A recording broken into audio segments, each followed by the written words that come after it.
बहुत मुश्किल है क़यामत की पेशी।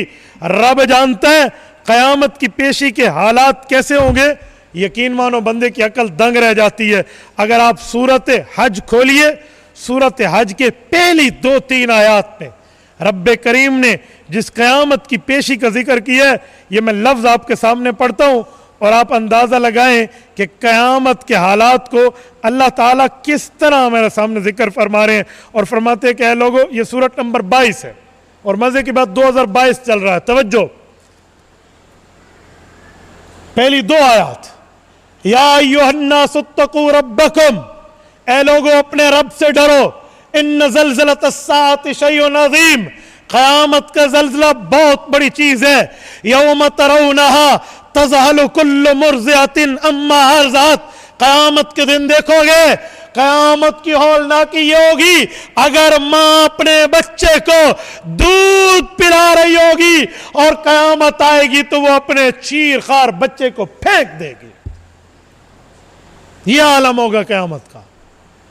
वतज़उ कुल्लु ज़ाति हम्लिन हम्लहा, और मां प्रेग्नेंट होगी, पुरुमीद होगी, बच्चे को पेट में उठाई होगी तो करीब के उसका बच्चा पेट से साकित हो जाए, गिर जाए, अबॉर्शन हो जाए उसका। यह कयामत का मंजर है।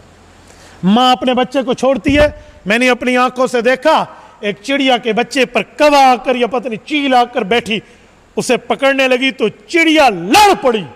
चिड़िया कितनी और चील कितनी, लेकिन उसने अपनी ताकत लगाई और अपने बच्चे को जैसे कैसे तैसे छुड़ा लिया। मैं देखते हुए वीडियो में व्हाट्सएप पे देखते हुए आंखों में आंसू आ गए। मैंने कहा मां मां होती है, क्या अंदाजा लगाएंगे आप।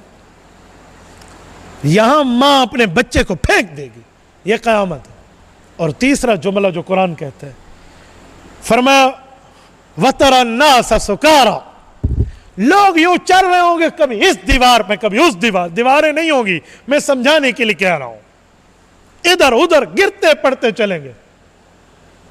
क्या वतरा नास सुकारा, ये तो नशाई हो चुके हैं, इनको तो नशा है। ये कुरान कह रहा है, मैं डाइजेस्ट नहीं पढ़ रहा, अखबार नहीं पढ़ रहा। वतरा नास सुकारा, यह आलम आएगा कयामत का। और रब फरमाते हैं वमा हुम बेसुकारा, यह नशा नहीं होगा, वलाकिन्न अज़ाब अल्लाह शदीद, यह रब का एक सख्त अज़ाब होगा। क़यामत की पेशी बड़ी है, क़यामत की पेशी बड़ी है।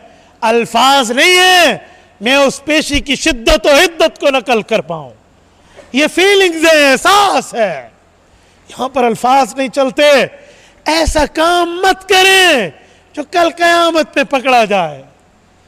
ऐसा फेल सादर ना हो तो फौरन तौबा करो, माफी मांगो। हम नबी नहीं हैं कि हमसे गुनाह ना हो, हम फरिश्ते नहीं हैं हमसे गुनाह ना हो, हम उम्मती हैं, गुनाह होगा तो तौबा भी करें। ये क़यामत के मंज़र। तो कुर्बानी नेकी में कर रहे हैं, उस नेकी में खुद को जलील करें, ये कभी ना करना, ये कभी ना करना। दुनिया में मामला बंदा चुकता कर ले, आखिरत के मामले बड़े सख्त हैं। अल्लाह जानता है आखिरत की याद जिसे सच्चे दिल से आए, रात को 2:30 बजे आखिरत और कब्र की याद आए और बंदे की नींद ना उड़ जाए, हो नहीं सकता। क्या जवाब देगा अल्लाह को। इमाम ज़ैनुल आबिदीन घर से बाहर निकले तो एक बच्चा रो रहा था।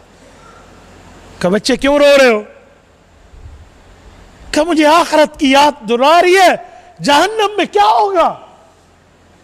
तो कहा बच्चे, छोटे बच्चे तो जहन्नम नहीं जाएंगे। तो ऐसे हंसा। कहा अच्छा, आपने अच्छा किया मुझे बताया, वरना मैंने तो अपनी अम्मा को देखा है कि जब आग जलाने लगती है तो पहले छोटे लकड़ियों को जलाती है, फिर चूल्हे में बड़ी लकड़ियां डालती है। तो मुझे डर हुआ कि कहीं अल्लाह रब्बुल इज़्ज़त हम छोटों को पहले जहन्नम में न डाल दे। आप बताएं, जब ये आलम होगा तो आखिरत की फिक्र होगी ना, जब ये नहीं होगा तो क्या आखिरत की फिक्र है, क्या फिक्र है फिर। भाई शैतान हमें गुनाह करा देता है, बाज़ औक़ात शर शैतान की वजह से हम कर लेते हैं, बाज़ औक़ात अपने नफ्स की वजह से कर लेते हैं, बाज़ औक़ात तकब्बुर में कर लेते हैं, अल्लाह महफूज रखे। तो जैसे बंदे को पता चले फौरन अल्लाह से माफी मांगे, फौरन माफी मांगे, माफी में कभी लेट न करना।